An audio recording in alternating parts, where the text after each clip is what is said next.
നിർത്താതെ പെയ്യുന്ന മഴയിൽ ഇന്നൊരു ഗിഫ്റ്റ് മേടിക്കാൻ വേണ്ടിയിട്ട് ഞാൻ ഫോറം മാളിലോട്ട് പോവാണ്. അപ്പോൾ എൻ്റെ മനസ്സിൽ ഒരു വീട്ടിലോട്ട് വയ്ക്കുന്ന എന്തെങ്കിലും ഒരു കാര്യമാണ് എൻ്റെ ഒരു മനസ്സിലുണ്ടായിരുന്നത് മേടിക്കണമെന്ന്. അപ്പോൾ ഹോം സെൻറ്റർ നല്ലൊരു ഓപ്ഷനാണെന്ന് ഞാൻ വിചാരിച്ചു. അപ്പോൾ അങ്ങനെയാണെങ്കിൽ അവിടെ പോകാമെന്ന് വിചാരിച്ചിട്ടാണ് പോയത്. അങ്ങനെ ഫോറം മാളിൽ എത്തി. അപ്പോൾ ഫോറം മാളിൽ അധികം തിരക്കൊന്നും ഉണ്ടായിരുന്നില്ല. അപ്പോൾ അങ്ങനെ ഞങ്ങൾ ഹോം സെൻറ്ററിൽ പോയിട്ടുണ്ടായിരുന്നു. അവിടുത്തെ കളക്ഷൻസൊക്കെ ഞാൻ ഒത്തിരി ഇടയ്ക്ക് പോകാറുണ്ട്. എനിക്ക് ഒത്തിരി ഇഷ്ടമാണ് അവിടുത്തെ കളക്ഷൻസൊക്കെ. അപ്പോൾ വന്നപ്പോൾ തന്നെ നല്ല കളക്ഷൻസ് ഉണ്ടായിരുന്നു. എല്ലാതും ഭംഗിയുണ്ടായിരുന്നു. എല്ലാം യുണീക്ക് പീസസ് ആയിരുന്നു. അപ്പോൾ ഞാൻ എൻ്റെ മനസ്സിൽ കുറച്ചുകൂടി യൂസ്ഫുള്ളായിട്ടുള്ള എന്തെങ്കിലും വേണമെന്നുണ്ടായിരുന്നു. അപ്പം ഞാൻ വിചാരിച്ചു കുറച്ചുകൂടി ഹാൻഡ് വാഷ് അങ്ങനത്തെ ടൈപ്പ് ആണെങ്കിൽ കുറച്ചുകൂടി യൂസ്ഫുൾ അല്ലേ എന്ന് വിചാരിച്ചിട്ട് അതൊക്കെ നോക്കുന്നുണ്ടായിരുന്നു. കാരണം എല്ലാം ഭംഗിയുണ്ടായിരുന്നു. എല്ലാ ഹാൻഡ് വാഷും നല്ല ഭംഗിയുണ്ടായിരുന്നു, യൂണീക്കായിരുന്നു. അതുപോലെ ചിലത് വെയിറ്റ് ഉള്ളതായിരുന്നു, ചിലത് അങ്ങനെ വെയിറ്റ് കുറവുള്ളതായിരുന്നു. അതുപോലെ ചിലത് വുഡിൻ്റെ ആയിരുന്നു, ചിലത് സെറാമിക്കിൻ്റെ ആയിരുന്നു. അതും ഭംഗിയുണ്ടായിരുന്നു.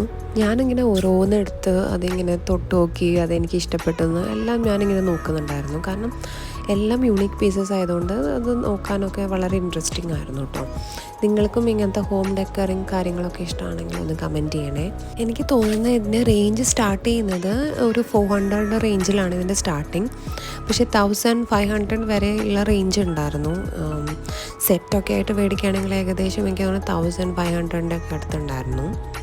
ഇതെന്ന് പറയുന്നത് ഒരു സോപ്പ് വയ്ക്കുന്ന ഒരു ട്രേ ആണ്. എനിക്ക് ഭയങ്കര ഇഷ്ടപ്പെട്ടായിരുന്നു. കാരണം അതുവരെ സെറ്റായിട്ട് കിട്ടും, എല്ലാതിൻ്റെയും സെറ്റ് പോലെ ഇങ്ങനെ കിട്ടുമായിരുന്നു. അത് കഴിഞ്ഞിട്ട് അവസാനം ഞാൻ ഇതൊക്കെ നോക്കി അവസാനം എനിക്ക് ഇഷ്ടപ്പെട്ടത് ഈ പോട്ടാണ്. ഇതെനിക്ക് ഒത്തിരി ഇഷ്ടപ്പെട്ടു. കാരണം എനിക്ക് ചെറി ബ്ലോസം ഒത്തിരി ഇഷ്ടമാണ്. അപ്പം ഞാൻ അതാണ് മേടിച്ചത്. അങ്ങനെ അത് പാക്ക് ചെയ്യായിരുന്നു. അത് കഴിഞ്ഞിട്ട് ഞാൻ നേരെ പോയത് ലുലു ഡെയിലിയിലാണ്. എൻ്റെ മനസ്സിൽ മെയിനായിട്ട് ഒരു ഫിഷിനെ മേടിക്കണം എന്നുള്ളതിലാണ് ഞാൻ പോയത്. അപ്പോൾ കണ്ടപ്പോൾ ഒരു സ്ട്രോബെറിയും കുറച്ച് കുക്കുംബറും ഒക്കെ മേടിച്ചു എന്നേ ഉള്ളൂ. മാത്രമല്ല അധികം ഞാൻ ക്യാരി ചെയ്യില്ല, കാരണം ഓൾറെഡി എൻ്റെ കയ്യിൽ ഒരു ബാഗുണ്ട്. ഞാൻ റംബുട്ടാൻ നോക്കുമ്പോൾ 329 രൂപയാണ് റംബുട്ടാന്. എന്ത് വിലയല്ലേ. അത് കഴിഞ്ഞ് ഞാൻ ഫിഷിനെ കണ്ടു. ഒരു ഫൈറ്റർ ഫിഷായിരുന്നു. അതെനിക്ക് ഒത്തിരി ഇഷ്ടപ്പെട്ടായിരുന്നു. ഞാൻ നോക്കിയപ്പോൾ ഇതാണ് ഏറ്റവും മൂവ് ചെയ്യുന്നത് അവിടെ. അപ്പോൾ ഞാൻ വിചാരിച്ചു ഇതായിരിക്കും ഏറ്റവും ഹെൽത്തി എന്ന് വെച്ചാൽ ഞാനത് എടുക്കും. അങ്ങനെ എൻ്റെ ഷോപ്പിംഗ് കഴിഞ്ഞു. ഞാൻ ഇത്ര ആകെ 3 സാധനം മേടിച്ചിട്ടുണ്ടായിരുന്നുള്ളൂ.